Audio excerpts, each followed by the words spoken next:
Meet Danesha. It's 11 p.m. on a Monday.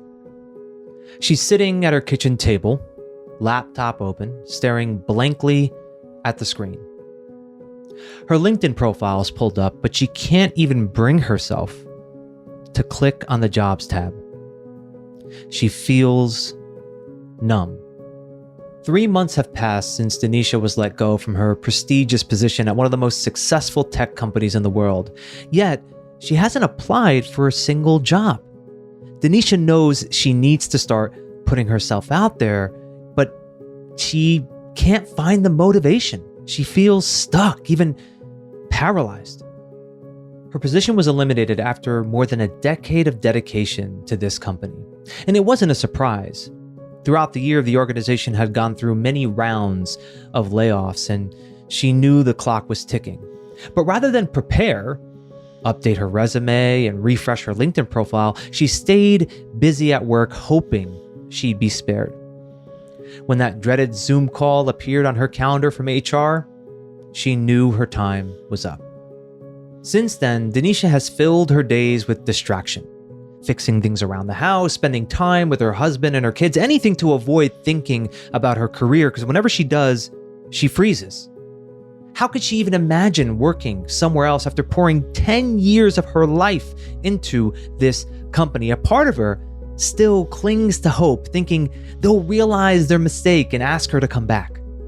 Her husband and friends have encouraged her to start networking, exploring new opportunities, and she nods, she agrees, she says she will, but the truth is, she's terrified.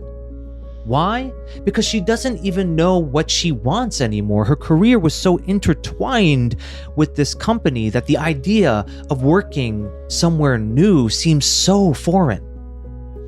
And now, after 3 months of stalling, procrastinating, and avoiding, Danesha sits here, staring at her laptop, trying to force herself to take that first step. But she can't. She's blocked, paralyzed by fear and uncertainty. Today, I'll unpack what's really going on with Danesha, how her identity is tied to her career, and how that attachment is keeping her from moving forward. We'll explore how to break free from this so Danesha can become the CEO of her own life. My name is Abbasi, and welcome to Unstuck.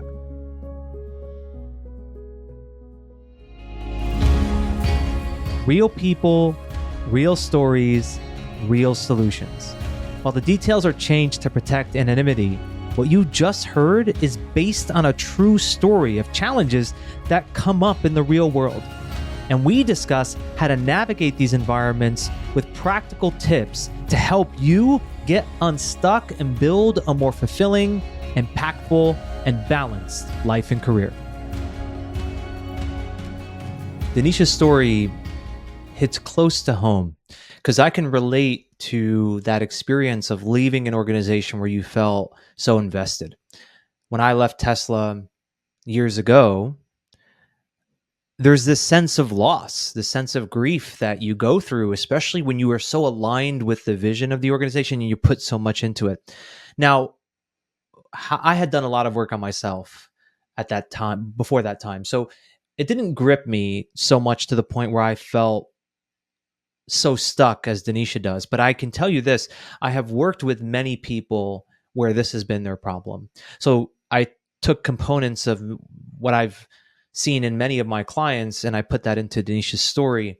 People who have left places like Tesla, Amazon, AT&T, Microsoft, Google, and they feel like a piece of them is gone. They are really struggling with their identity because it was so much invested in working for that company.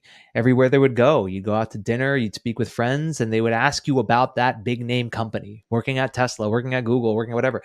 And when that goes away, it feels like a part of you is gone. So the first thing that I would say that anybody, even if right now you're working at a big company or you really love your company and you're heavily invested in it, be mindful that you aren't attaching your value to the organization within your own mind.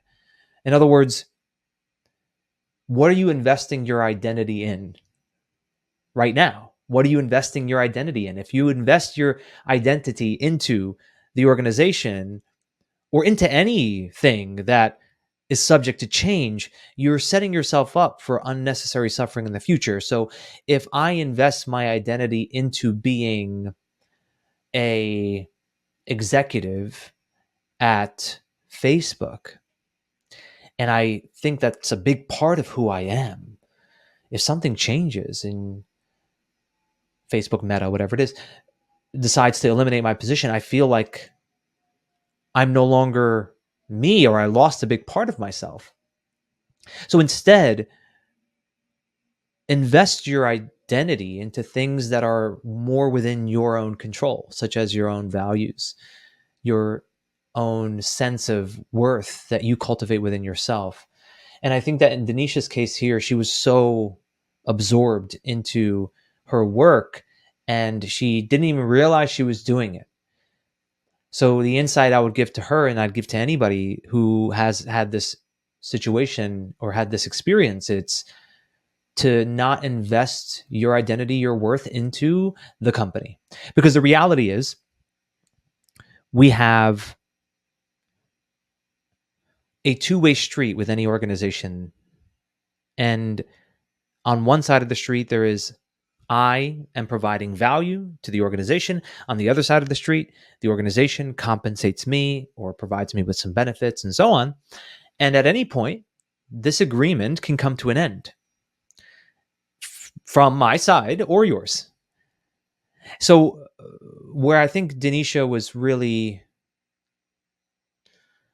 falling into an unhealthy pattern is she was feeling this deep sense of loyalty and attachment to the organization and not looking at things objectively anymore. You always need to have that objective lens on when you're working for a company, and that is they can let you go at any time and you can leave at any time. Just lean into that, know that for sure. So there's a shift in mindset that I think that anyone needs to have. And as I alluded to in the introduction of this episode, it's so that you are the CEO of your life, that you aren't so dependent on the company keeping you, and you aren't so fearful of losing your job. So that's where the aspect of the story where she doesn't update her resume, she doesn't update her LinkedIn profile for a long time, comes into play, because this is something that I encourage everyone to do quite frequently. That is to keep marketing yourself, regardless of if you're in a job you love or you're in a job you hate, whether it's an organization that seems secure or there seems to be right now a lot of layoffs going on within the company. No matter what it is, have the updates on your resume, on your LinkedIn prepared, because you really don't know what tomorrow brings. And you want to be in a situation where you've anticipated maybe a change that could be happening and you're ready for it. You could jump into the job market, or you can begin your networking where you have everything ready. You don't have to spend all this time. And also there's this mental energy of having to update everything and get it all revamped. So this is something that helps you to ensure that you are keeping your brand up to date and you are not so dependent on the company keeping you on their payroll for you to be able to provide for yourself and for your family. And also, whether it's maybe it's not financial, but it could just be for career fulfillment, to realize that you are always able to jump into any new opportunity, into any new position.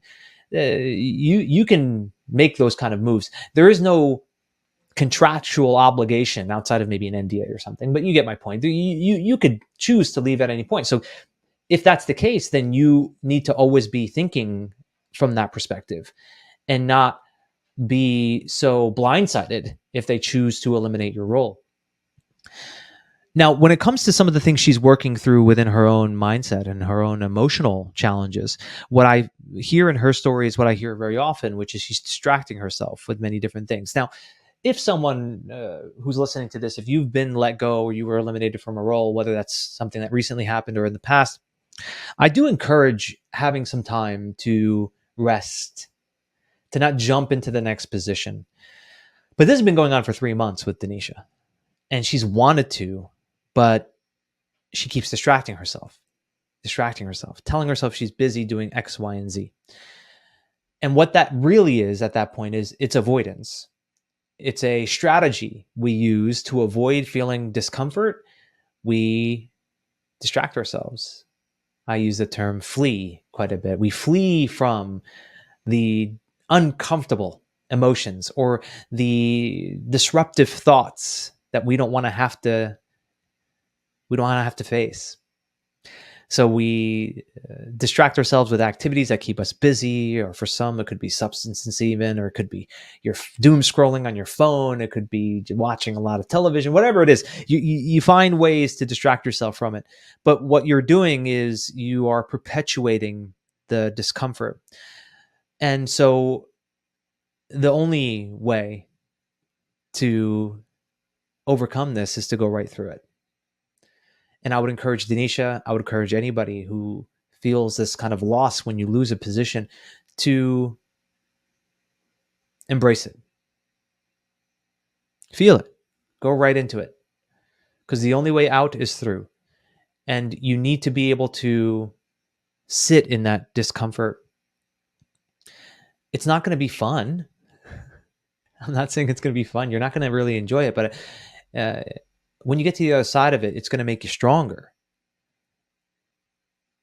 Strength is in facing the discomfort head on. It's not in avoiding it. And the other aspect where she says in her story, I don't know what to do. I don't know what's next. That's where taking some objective inventory can be very helpful. That is to consider what are the things that you are great at and the things that you love, and start to do some of that introspection. Now, that could be challenging, especially if you're feeling so stuck like Danesha is. And that's where I would encourage getting some help. That could be help in just the form of a friend or a few friends that you can ask them to help you to talk through these things, or getting professional help in the form of a coach or someone who can be a little bit more has a little bit more experience in helping with these kind of things. Because sometimes we're so immersed in our own heads, we can't really remember, or we can't think through things logically. So having a person who asks us the right questions or gives us the right kind of prompts, it can help us to really take inventory of the things that are, okay, what are the things that I really do love? What are the things that I really am great at? And then knowing that, taking inventory of that, what positions are out there that I feel would allow for me to tap into that zone of genius. And then the other thing that I think would help Danesha in this scenario is just to have conversations. I mean, when people hear that word networking, they get all freaked out. Oh my God, networking. It sounds like this big, heavy lift. Don't think of it like that. Think of it as just conversations. It's just conversation. Network without agenda. Network without feeling like there's something that you need to get out of it. Because that's where it feels like this pressure of, oh my God, I have to call this person. I have to ask them for them to help me find a job, or I have to show desperation. I have too much pride for that. Let go of all of that. Stop overthinking it. Just have a conversation with some friends, some people that you've worked with in the past. Make a list and just start reaching out. It's a wonderful thing to connect with people. It's a wonderful thing. Social connection is a great way to help you to get unstuck. And in addition to that, I promise that if the person knows you, likes you, and trusts you, and through the conversation, you let them know the truth of where you're at, they'll offer you the help. They want to help. People want to help you. Plus, it also will help you to get a sense of what you might be interested in. Through conversation, through the relationships that you have, through that interaction, it could open your eyes to new potential pathways within your career. So what I would tell Danesha is, don't go onto the LinkedIn website or into your phone book and be thinking, oh, this is something where it's so I can find the right job. Instead, just approach it as, I want to connect with people. I just want to connect with people. I want to have conversations. That's it. Attach or detach from any outcome. Just have the conversations. So as we do with each one of these episodes, let's identify some insights and some actionable takeaways. The insights. Be careful that you're not investing your identity into something that is subject to change. This is something that could happen unconsciously, so you have to be mindful of this. If you are clinging to something that you believe defines you, such as an organization, you are going to set yourself up for unnecessary suffering. You're going to get stuck if that position were to be eliminated. So instead, invest your identity into the things that you can control, into your own values, as a means to not be so dependent on an organization defining that for you. And that leads me to the next one, which is to have the shift in mindset away from this being, oh, you are so lucky and fortunate to have this organization that pays you money, to you are the CEO of your life. You've made a decision to have this relationship with an organization. It's a two-way street. They can choose to end the relationship at any time. You can choose to end the relationship at any time. So stay within that mindset as a means to not be so attached to one organization. Instead, you are creating your career path according to what's best for you and your family.